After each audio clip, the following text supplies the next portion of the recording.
Hello guys! Welcome to spoiler free reviews. The review of 'Chennai love story'. Cinema మార్నింగే చూడడం జరిగింది. కానీ ఖాళీ లేక రివ్యూ ఇప్పుడు ఇస్తున్నాను. ఎటువంటి స్పాయిలర్ కూడా లేకుండా ఈ సినిమా రివ్యూ అయితే నేను ఇప్పుడు ఇస్తాను. మెయిన్ ఈ సినిమా ప్లాట్ ఏంటంటే, స్టీవెన్ అనేవాడు ఒక అనాథ. చెన్నైలో సినిమా ఛాన్సుల కోసం తిరుగుతూ ఉంటాడు.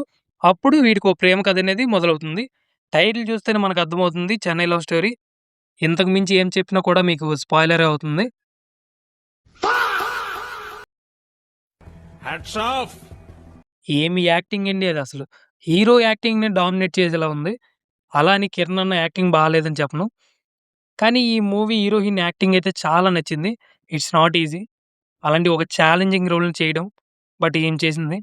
మిగిలిన వారు కూడా ఇచ్చిన క్యారెక్టర్‌కి బానే న్యాయం చేశారు. ఇంక సినిమాటోగ్రఫీ విషయానికొస్తే ఇప్పుడు వచ్చిన ప్రతి మూవీలో బానే ఉంటున్నాయి. కొన్ని మూవీలో అయితే సినిమా కంటే సినిమాటోగ్రఫీ బావుంటుంది. అది వేరే విషయం అండి.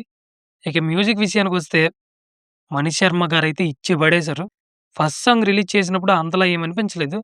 కానీ తరువాత మెల్లిగా ఎక్కేసింది. రిపీటెడ్‌లో పెట్టి విన్నా. సినిమాలో కూడా ఆయన మ్యూజిక్ అలానే ఉంటది. ఇంకా ఫ్యామిలీతో చూడొచ్చా అంటే డైలాగ్స్ విత్ డబుల్ మీనింగ్. అవి ఇబ్బంది పెట్టకపోతే వెళ్ళొచ్చు. ప్రాబ్లమ్ ఏం లేదు. మరీ బేబీలో చూపించేంత సీన్‌లేముండయి అక్కడ. సాయి రాజేష్ గారు అసలు ఎలా వస్తాయండి ఈ థాట్స్ మీకు?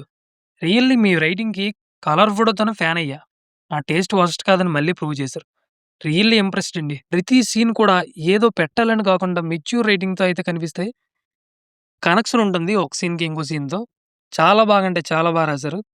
ఆ రైటింగ్ చూసాకే సినిమా ఫస్ట్ హాఫ్ అయితే చాలా బాగా ఎక్కేసింది. ఎస్పెషల్లీ ఆ ఇంటర్వల్ ట్విస్ట్ అయితే అస్సలు ఊహించరు ఎవరు. అది థియేటర్‌లోనే ఎక్స్‌పీరియన్స్ చేయండి. చాలా బావుంటుంది. ఇంకో మెయిన్ ప్లస్ పాయింట్ ఏంటంటే ఈ సినిమాకి ముందనుకున్న క్యారెక్టర్‌ని తీసేసి వీళ్ళిద్దరిని పెట్టడం. ఎవరైతే హీరో అండ్ హీరోయిన్ ఉన్నారో. ప్లీజ్ నన్ను వదిలేసేయ్. కావాలంటే నా జేబులో ₹6 ఉన్నాయి, తీసుకో. ఇక్కడ అది చాలకపోతే ₹1/2 కింద ఆశా చాకలెట్ ఉంది. అసలు మెయిన్ స్టోరీకి స్ట్రాంగ్‌గా ఉండాల్సింది సెకండ్ హాఫ్. ఎందుకంటే ఆ సెకండ్ హాఫ్ చూసాక మనకొక ఫీలొస్తుంది. అరే! ఒక మంచి సినిమా చూసామనే ఫీలొస్తుంది. సెకండ్ హాఫ్ బావుంటే. అదే బాలేకపోతే ఒక మనిషి ఎన్ని మంచి పనులు చేసినా ఒక్క మిస్టేక్ చేస్తే చాలు. ఆ మనిషి మీద ఒపీనియన్ మొత్తం మారిపోతుంది. సేమ్ థింగ్ ఈ మూవీలో కూడా జరిగింది. సెకండ్ హాఫ్ మీద ఇంకొంచెం కాన్సంట్రేషన్ చేసుంటే ప్రొడ్యూసర్ చెప్పినట్లు కల్ట్ క్లాసిక్ అయ్యేది. ఈ మూవీ అయితే మీకొక కొత్త ఫీల్ ఇస్తుంది. ఆ ఫీల్‌నయితే ఎక్స్‌పీరియన్స్ చేయండి. సెకండ్ హాఫ్ నాకు నచ్చలేదు. కానీ మీకు నచ్చొచ్చు.